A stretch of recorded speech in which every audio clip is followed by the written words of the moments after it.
couple of weeks ago, my husband Brian and I went down to Eureka Springs, Arkansas, to just get some time away, and we were lucky enough to have a cabin right there on Beaver Lake. It was so beautiful, and from where we could sit on our deck, we could see all manner of birds and squirrels and the beautiful lake. It was just gorgeous. So anyway, we had a great couple of days, and on our way home, we stopped for breakfast.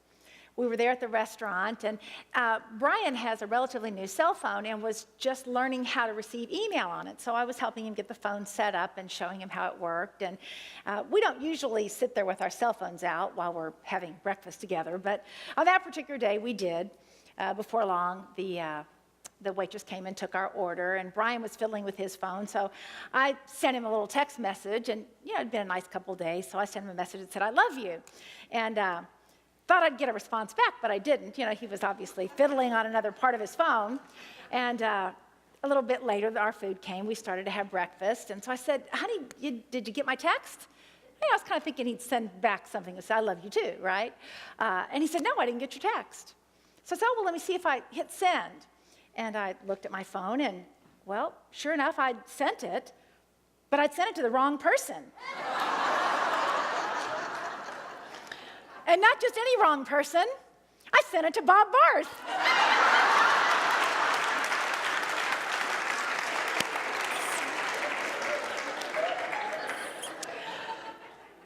We laughed, and I turned every shade of red and quickly, tried to send a text to explain to Bob what had happened, and of course he sent a sweet reply back, "Well, we love you too," Oh my goodness gracious, and then every 10 minutes from there on the way home, I would just have this wave of laughter would just come up from me. So you see, sometimes despite our best intentions, things still go awry. Of course, I do love Bob, and he does love me. We just don't send those kind of notes to each other. You understand. So today we're talking about visioning. We're talking about visioning because everybody here has a vision or a dream in your heart, right? Or you're praying for guidance to receive a vision or a dream. You want clarity about that next step. And we talk a lot about that here in Unity, about how important it is to pray and listen for your guidance, and how important it is to, once you know your vision, to really focus on that vision and allow it to manifest. But what do you do when you have your vision, your dream, and you're not seeing any movement? You seem stuck, or you feel stuck. The energy is stuck somehow. Or you're praying to receive the vision and you're not really getting any guidance. What do you do?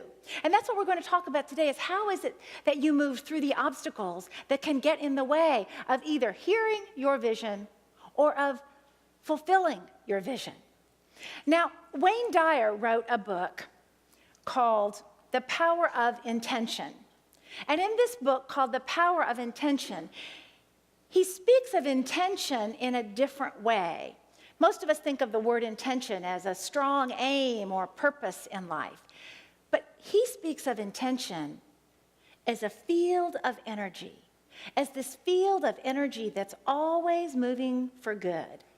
And our role is to tap into that field of intention and just align with it as we move forward toward our vision or our dream.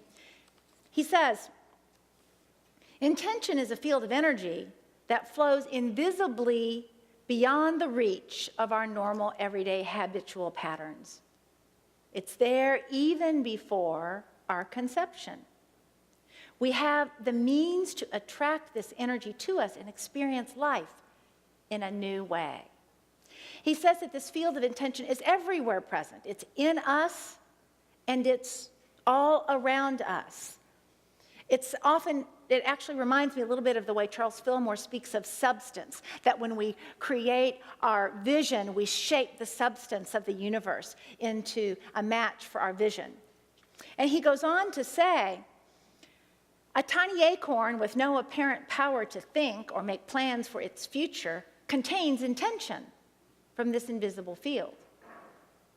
If you cut the acorn open, you won't see a giant oak tree, but you know it's there. And he goes on to give other examples where the intention is present even when you can't see it. He says an apple blossom in the springtime appears to be a pretty little flower, yet it has intent built into it and will manifest in the summer as an apple. Intention doesn't err. The acorn never turns into a pumpkin or the apple blossom into an orange. So imagine with me that there's this field of intention that we want to align with, attune to, tap into, if you will. Well, he gives us a tool to use to do that. He says that when he was a kid, one of his earliest memories as a small child was to go on the trolley with his mom.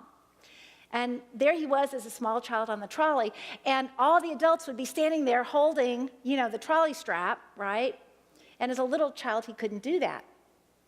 But he had this power of imagination, and he would imagine that if he raised his hand, he would just gently float up, attached to that trolley strap, and then the trolley would go wherever he wanted it to go.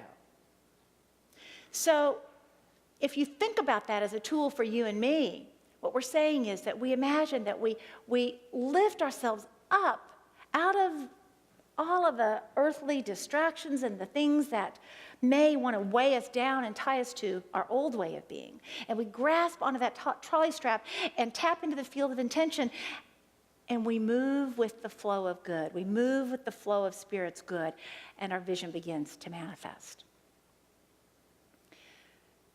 One of the things that we want to look at is the resistance that lies in our consciousness toward our vision. We may think that we're clear about a dream or a vision and that that's all that we want, but there's stuff in our consciousness that actually resists it. And that's part of what we want to talk about today.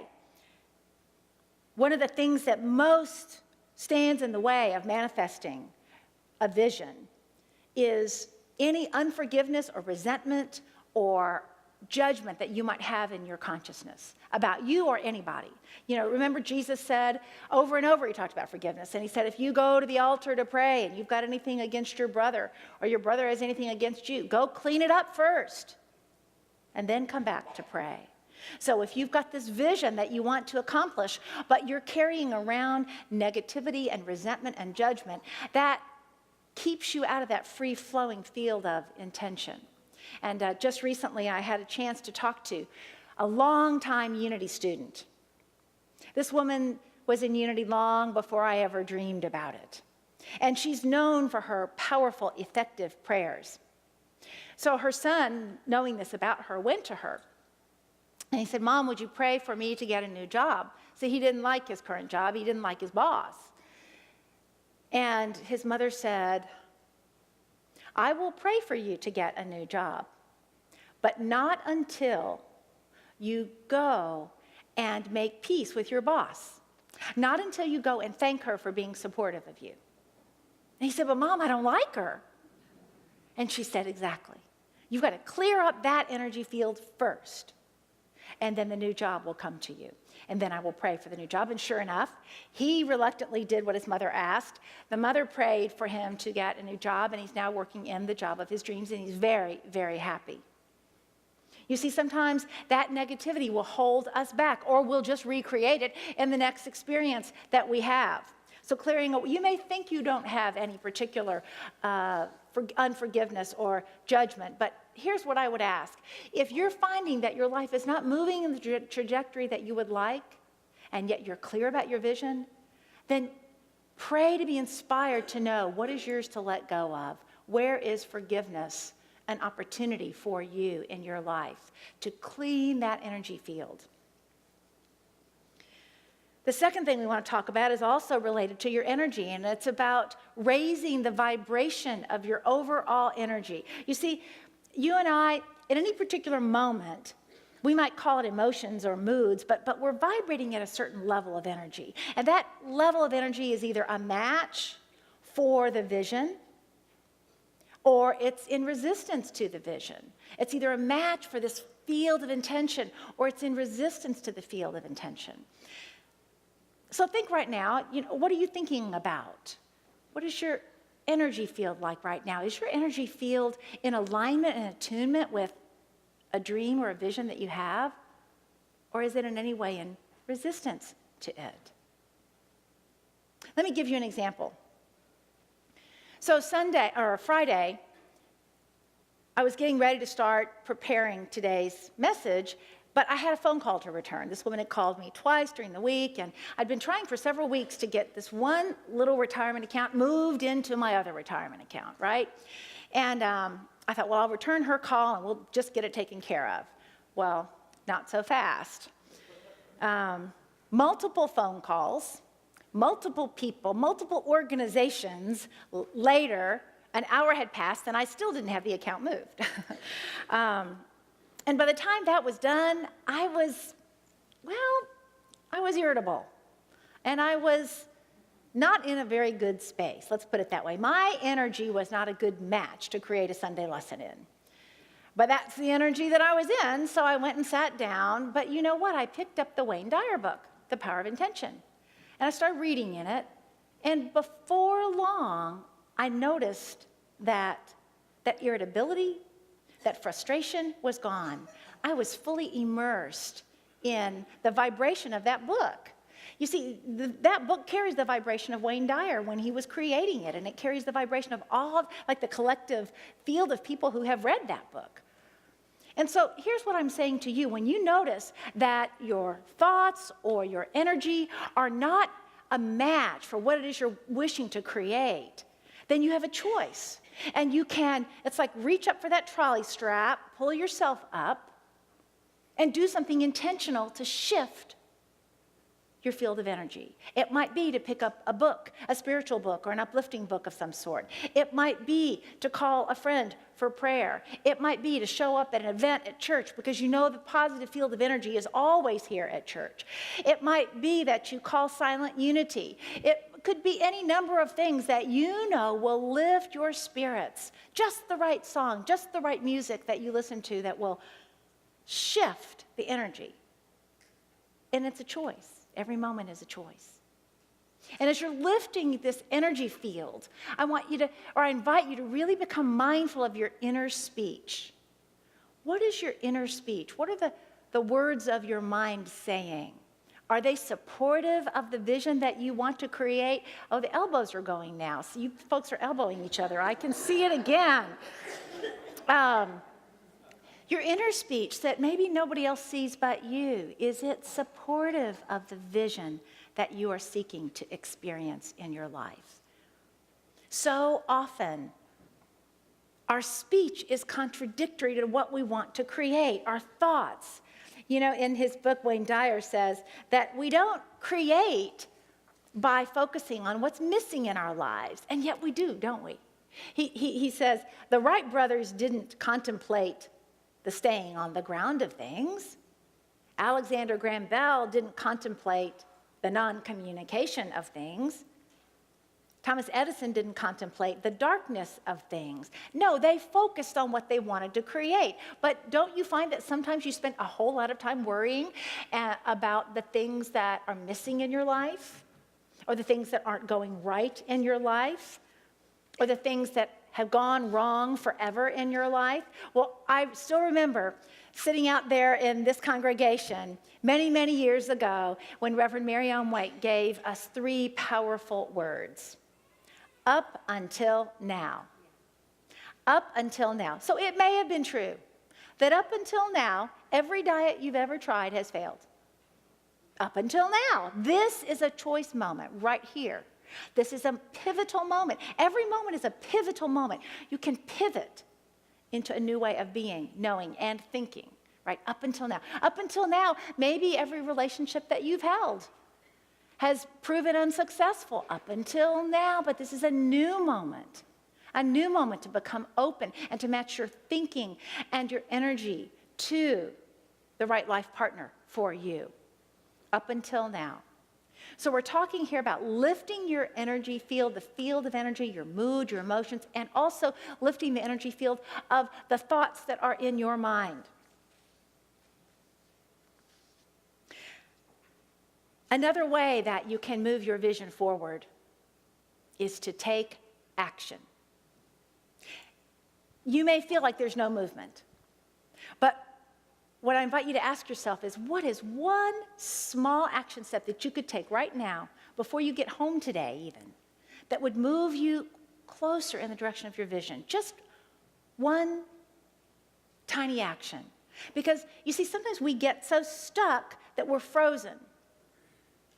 But if we'll just take the smallest action step in the direction that we want to go, the inertia begins to shift.